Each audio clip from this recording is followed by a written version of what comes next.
Good morning and welcome to today's edition of the Stahls TV Morning Show. I'm Josh. And I'm Courtney. And today we have an exciting episode as usual, but something a little bit different than what we normally talk about on the morning show. We're going to talk a lot about selling to the corporate customer and really understanding who you're selling to and what decisions you need to make to be able to win more jobs in the small business or in the corporate apparel industry. Yeah, there's a lot more to it than you might expect on the surface if you've never really went into the corporate market and tried to grow your business there. And for those of you that are already selling to corporate apparel, we hope to bring you some trends and ideas specific to decoration and quality accuracy and really looks that sell. But before we get there, we always like to report on news not only around the Stahls universe but around the industry. The first thing I want to share is tomorrow we actually have a ribbon cutting ceremony over at Stahls Hottronics here in Pennsylvania, where we've been manufacturing Hottronics presses, well, since I was a little kid. Yeah, so we're pretty excited about the expansion they're doing there. It's a 21,000 square feet? Yeah. So quite the expansion to be able just to store more products and do more engineering and everything there. Yeah, heat printing is taking off. That is proof of it. We're building out and we're celebrating, having some good barbecue food and have a lot of people coming in. So that should be a great time. Excited about that and teaching folks just around the area about heat printing and what they can do with it, and then celebrating the growth and success of Hottronics. Now, some of the other things that we have going on next week, next Monday, we won't be having the normal episode of the morning show, but we'll have something called a show and sell event. Do you want to explain to our viewers what that's all about? Yeah, so the idea of the show and sell event, it's kind of like the launch event that we did back in April, where we brought on a bunch of new products and showed you it, but this time it's going to be a little different.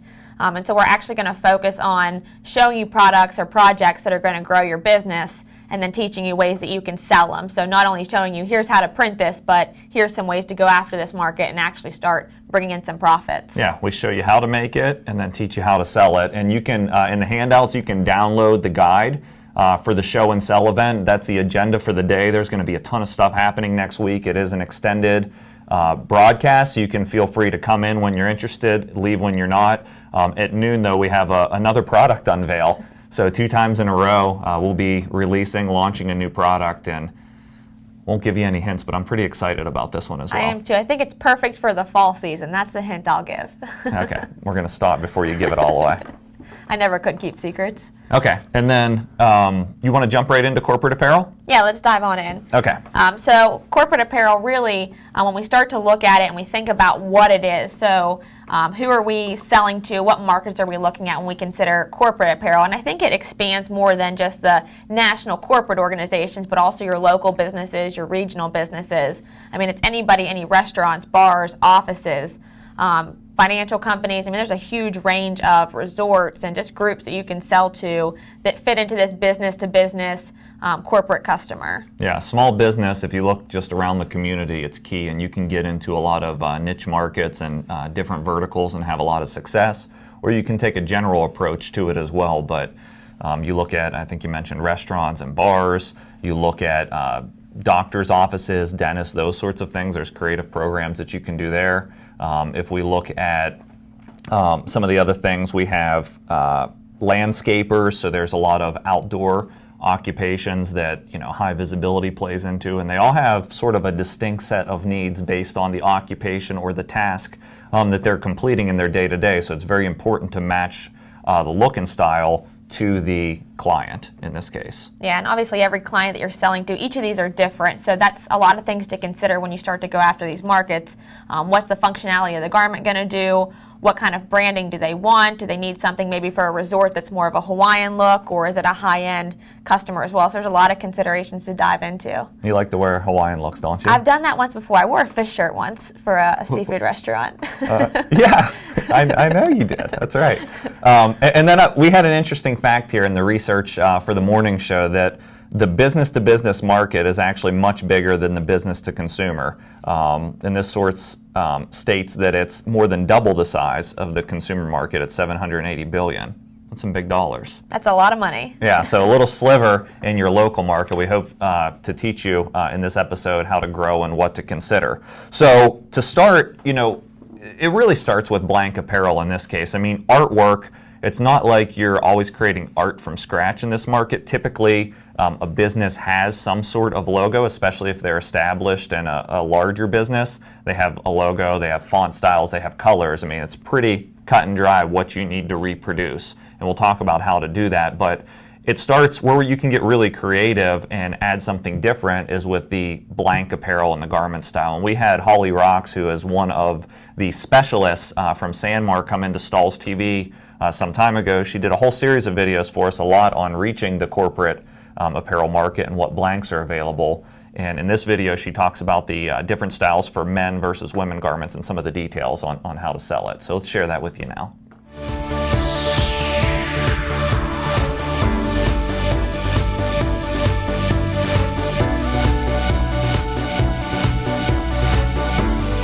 Let's talk about wovens and the difference in the collar and the placket between the men's and the ladies' style.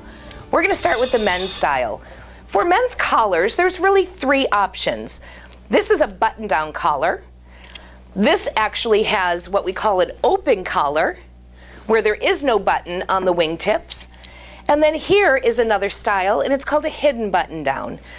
The buttons are actually hidden under the wingtips, and so it looks like an open collar when it actually is secure. What would make one person choose over the other? It's really personal preference.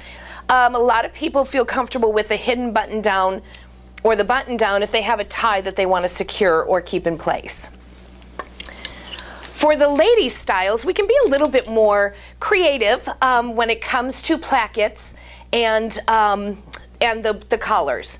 So here is the traditional matchy-matchy of a men's and ladies piece. You won't necessarily see any kind of buttons on the actual collar itself, keeping those wingtips down, but really button for button that pretty much matches each other.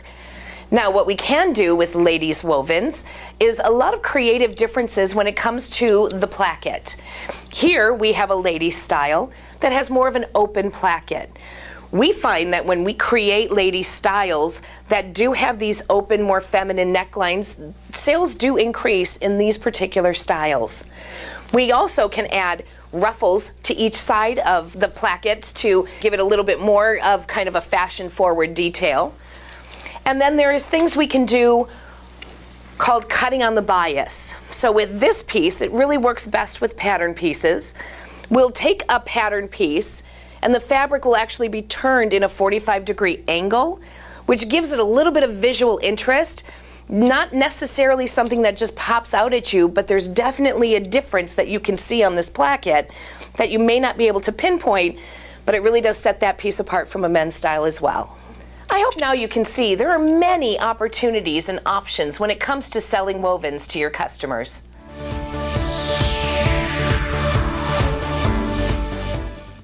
We appreciate Holly coming in and sharing that insight with our viewer base, because it's really helpful to understand when you start to sell to men versus women. Just like with every industry that you're printing for, the differences of what you're selling are different. So you're not going to walk into a corporate business and say, I have this one unisex polo shirt. You're going to have a tailored women's version that's going to be more fitted, a little bit better for that customer, and then also a men's version. And there's differences in the styles there for sure. Yeah, I mean, it comes down to a lot of customers are happy with the unisex style, especially if they're shopping specifically on price. But if you start wanting to drive more profit into the business and more margin, it helps to tailor those looks. And that's going to separate you, the work you're able to do, and really becoming an expert in the apparel and styles to where you're more a consultant to that business for their logoed apparel and brand, rather than just, hey, I'm a screen printer or a t-shirt shop and here's the style. Right, absolutely. And I think, becoming a consultant and an expert into selling to this industry, it really comes into understanding the markets and understanding who you're selling to. And so we're not only just selling to men versus women, but different industries and different types of customers within those industries. So Sanmar published another resource that we thought was really valuable that we wanted to share with you guys here on just business uniforming, understanding different types of customers. So we'll pull that up now. But they kind of broke the types of customers into 3 different levels: your corporate customer, your business casual, and then also your office cool. And so we'll start talking a little bit about the corporate customer. You can see the clothing that they've kind of picked for the more corporate customers, that high-end, branded, really just a polished look. So these are the wovens that are maybe from a branded company like Red House or Eddie Bauer.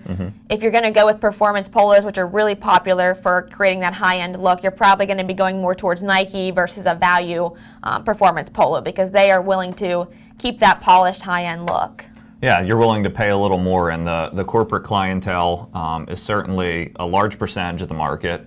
And typically, this is the styling you see at some of the well-established Fortune 500 companies that are out there, where you're wanting to go with branded merchandise. And the nice thing, about brands is you can get access to these brands through your wholesale supplier. We use a lot of Sanmar's resources because they're very forward, just like we are with education.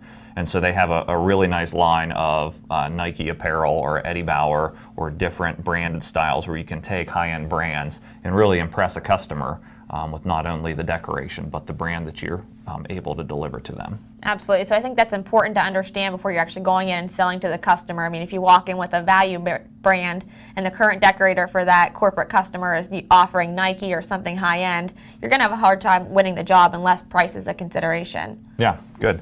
So outside of that, I think the next grouping that we have on the list here is business casual, if we go back to the chart. So talk to us a little bit about business casual. This is a little bit a step away from some of the high-end name brands. Is that accurate? Absolutely. So business casual is what we see in a lot of the local market today. So it's more of that customer that wants to wear polo shirts, maybe khakis. They're not so much in the dress codes. They may wear jeans to work. Not something that's so very polished and professional looking, but still looks clean.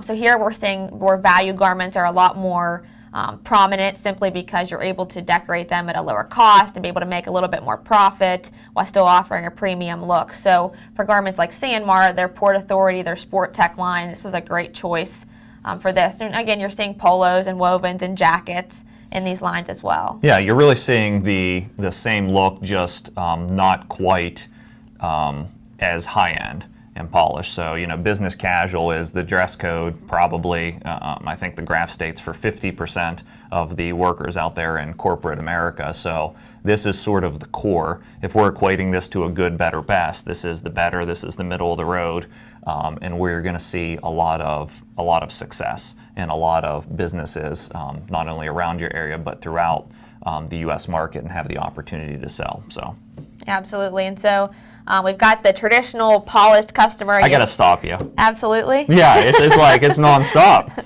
Well, that's funny though. You got to go with it. All right, that's it's perfect. Yeah, Stahls TV. We're looking for a tagline. I think it's just going to be absolutely. I think I've only said that twice this episode, so. Is it like 10? Okay. So. Okay. All right. So I'm sorry to break your thought there. So we've got traditional customers. We've got your business casual. And then the third type of customer is one that's new that we're not really thinking about too much, but really should be very proactive in thinking about. And it's called office cool.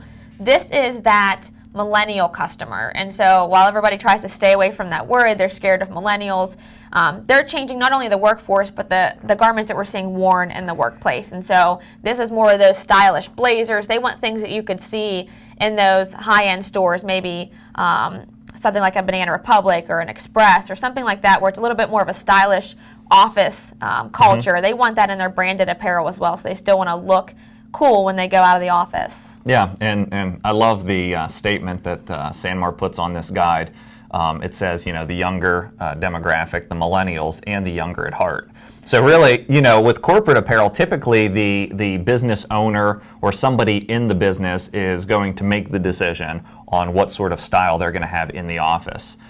This is something that could easily be the flavor of the brand and what they want to project and portray. So if it's a young, hip, fresh company, really a lot what we're seeing in the tech sector, a lot of what we're seeing in sort of nicer restaurants and bars and that sort of, and I mean, you're going to get into this. This is what I think is closest to our office culture here at Stahls TV, right? Absolutely. Most of us are millennials, and the others are young at heart. Everybody's young at heart here, for sure. That's right.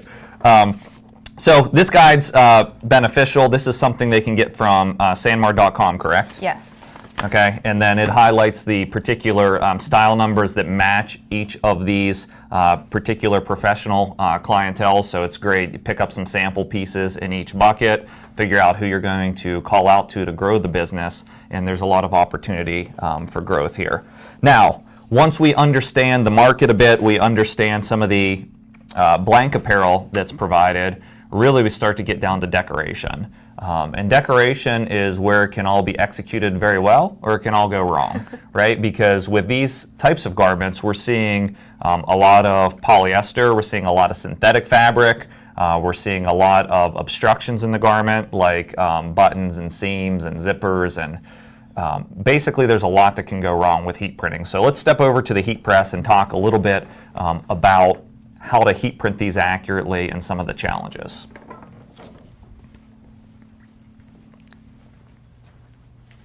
So starting with the fundamentals of heat printing, Courtney, whether it's a t-shirt, a jacket, whatever it might be, the goal is to get the item flat.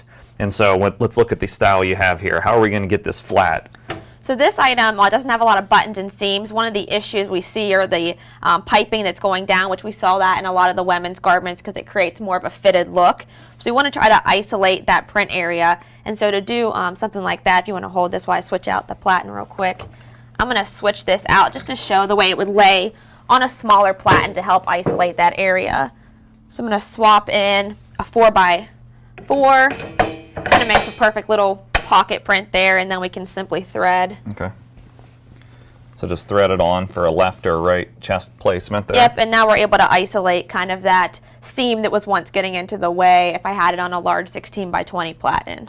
Yeah, so this is a good example. So not only are there some obstructions here with the seam structure, this is an extra small ladies garment. So as you start to get into the ladies market, as Holly showed in the video, there's a lot of unique structure and styling, especially to the front of the garment. That platen just fell. That's all right. Everybody's okay here.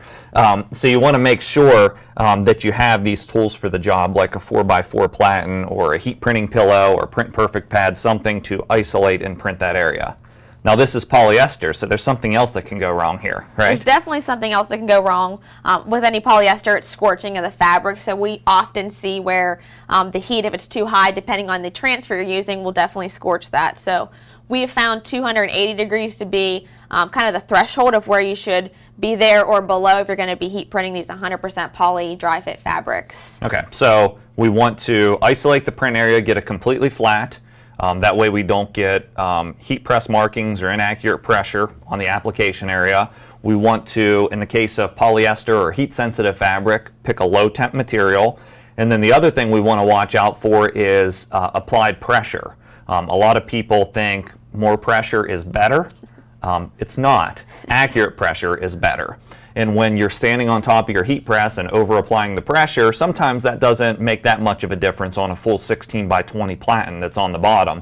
But when you go down to this small print area, whether it's through a platen or a pad that's inserted in, all of that pressure is basically being applied on that small area. And that's why you see a lot of these heat press marks showing up on your left chest application. So basically, you want to cut your recommended pressure in half anytime you're isolating these small print areas. So you heard that right. You want to cut the recommended pressure in half because there's more applying onto this smaller surface as far as pounds per square inch or square foot, however you want to look at it. Absolutely. Definitely want to dial back that pressure as much as possible to get it to that half mark so you're getting a good print. Absolutely. All right, let's load the next one on and take a look at it as well. So this one is a little bit more unique as well, as it has a lot of things that can go wrong at the heat press. Obviously buttons are obviously a big concern with decorators for the melting, for getting into the way of pressure. So we're not only worried about it getting flat, but we're worried about being able to not burn these. Yeah, so a similar scenario, and this is really why we invented this 4x4 attachment. A 6x10 wouldn't work as well on this because you would have to unbutton it and try to sort of hide that. But with the 4x4, you can get right above the pocket into this print zone and do an application. Now, if you decide you want to go on top of the pocket with something, so you basically, there's no way to avoid this button, you want to use what's called a heat printing pillow. And I'm going to sneak off the camera here and grab one. A small heat printing pillow just inserted in with, of course, the 16x20 platen loaded, the normal size platen loaded, will allow this button to sink into the pillow and basically giving you a flat surface. Yeah, and definitely want to use a cover sheet to help protect those buttons as well. So not only from scratching the top of your heat press, but if you use a flexible application pad, it'll help to keep from any plastic buttons melting. Yeah, and one of the things that you can sort of stand out with this type of apparel is placement, especially when you're going into that sort of hip, cool market, is being a little bit different on placement. And with corporate apparel, brand visibility is everything. You want, when you're wearing it, the goal of logoing it is not only to unite the team around the brand, but have people be able to recognize and see the brand. So when you look at a brand like North Face, we know there's the application on sort of the back shoulder and a lot of unique placement. So the same is true with these style of garments. You can easily come up with some unique placements, and with the use of platens, do some applications. Now this 6x10 is a little bit too wide to get rid of these seams. It's a pretty flat seam, so I'm not that concerned, but if I wanted to be 100% accurate, I would just rotate that portrait instead of landscape, and now I can get into a really nice print area here. Actually, a sleeve and leg platen would do a full print area down the back, depending on where you want to decorate these. Yeah, and that makes for just some different cool applications. So thinking about not only picking the right style for your market, but should I do additional placements in different areas? Should I use different finishes that are a little bit more trendy and hip? And really making those considerations with your customers. Yeah, so knowing what garment to select, knowing some best tips to avoid challenges such as getting it flat, heat printing marks, and being able to hit cool placements with the use of attachments and ideally a threadable heat press like we have here on the Hotronix Fusion.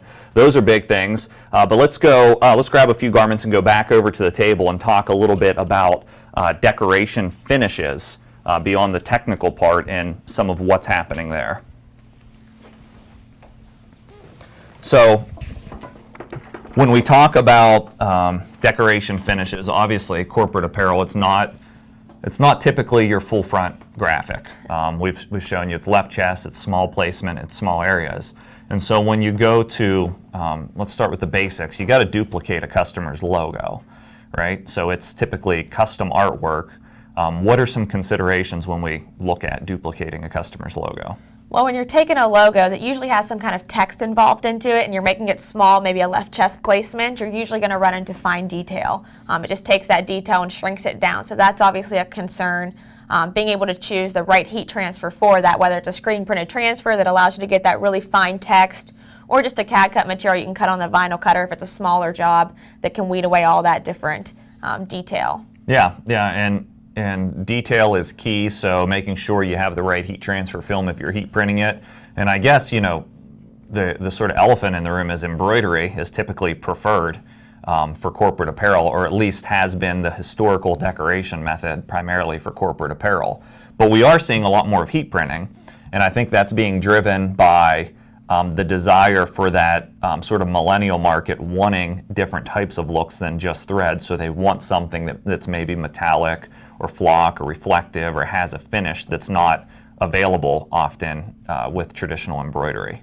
Yeah, absolutely. And so you see a lot of embroidery still being used. I think it's still one of the most traditional methods. It's something that needs to be talked a little bit just because you're running into that. And it should be something you're offering. Yeah. Now, it's not always what you need to present 100% of the time if you have a customer that's maybe that business casual or that wants that value option. That's where I think we also see a lot of the heat transfers like CAD-CUT flock start to dive in, because it kind of gives you a way to give more of a premium look but at a lesser cost, so you can help to keep the price low for your customers. Yeah, and I've told this story probably for the better part of 5 years, but I still think it's true, is you don't want to devalue your embroidery. So if you're an embroiderer out there, you have a contract embroiderer, and you have somebody shopping on price, we always talk about giving the customer choice instead of just discount. So it might be a great opportunity for you if you have a vinyl cutter and a heat press to differentiate from the embroiderer that's also bidding on that job and say, hey, here's a price point with a flock logo on that. It's going to give you a raised velvet-like finish. And here's the price with embroidery, which is going to be a higher price point because it's going to take more time per garment to produce that, and you're getting that traditional embroidered thread look. So just being able to protect your margins by having choice when you present it with different options. Okay, so we have the small text. We talked a little bit about the flock sample, and here's another reason for the growth in heat-applied graphics is you can kind of see the metallic coming off of this one, but also I want to point out this is a full-color logo. with color gradients. And so as we look at the world of corporate logos out there, not everybody has a 1 or 2 color logo, and not everybody wants their logo reduced down to a 1 or 2 color for screen printing or basic spot color embroidery where you don't have any digital aspect to it. And so we see a lot of growth in print cut full color graphics. Yeah, we're seeing a lot of logo trends we've talked about on the morning show that are becoming like 3D. And so getting that high quality print through a print and cut machine or a digital transfer just helps you to give that look that the brand or the company wants that matches their image. Yeah, and if you think you can direct a garment print these, here's what I would caution you on. Basically, a lot of this market that Holly talked about and we're showing you is synthetic based, and direct to garment typically pairs well with cotton based garments. It doesn't print well on synthetic materials, especially darker fabrics. So print cut is an optimal solution for that, as well as when you look at the time that's required underneath the heat press to post cure or pre-treat. With direct to garment, you're going to be scorching a lot. And so print cut has been a number one choice really for corporate apparel.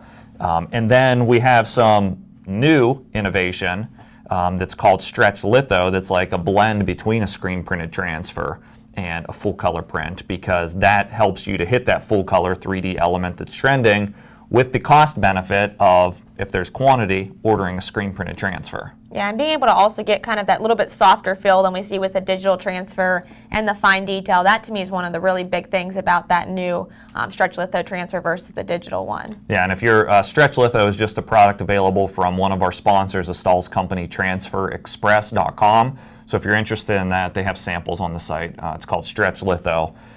Definitely big for left chest graphics in the corporate world. Okay, one more look before we sort of wrap this up, and that is being aware of other special effect materials that are out there. So we have this beautiful Stahls logo on this button-up shirt, and it's done in reflective material. So this is a great example where a brand may be willing to offer a secondary color instead of their traditional Stahls blue with reflectives. It's sort of like, what color is reflective? Well, it's silver. Most people think that reflective is just silver, and if they're looking for visibility or something that stands out, perhaps for a promotional event, something like that, reflective's a good opportunity. Yeah, and so it really comes into understanding the functional needs of the customer, the style of the logo, and what they really need in design as well.